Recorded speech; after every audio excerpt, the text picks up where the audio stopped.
We present virus as a form of design, that is not necessarily connected to an author and is actually clandestine and anonymous. My fascination for computer viruses started, I think, in the year I was born, when the first virus ever was conceived, called Brain in 1986. Viruses are generally connected to criminal activities, but in this exhibition we will also learn its sophistication and the beauty that is behind the design of viruses. In the early history of viruses, the authors were actually trying to challenge the system. So we can see a lot of forms of resistance and forms of activism. A pretty well-known virus called Melissa, which caused millions of dollars of damage, was named after the favorite stripper of the author.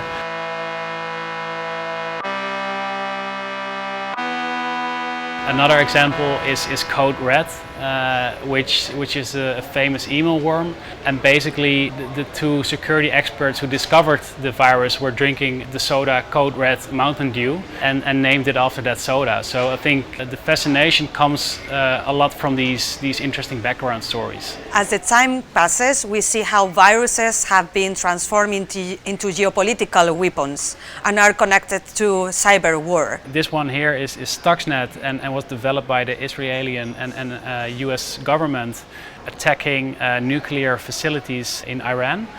And what they did is design very advanced software that would make the nuclear facilities out of control, and it was very sophisticated, so it was very hard to detect the actual virus. At the end of the exhibition, we pose a question of what can design or designers do and think about this form of practice, this form of digital practice.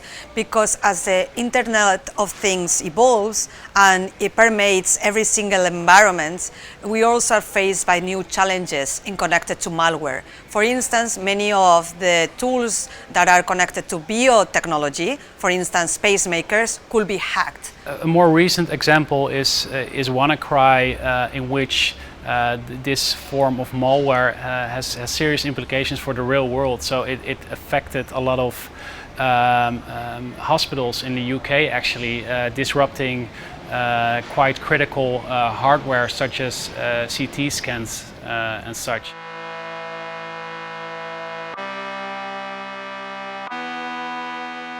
So we always claim that there is not innovation without conflict, and this exhibition is one of these examples.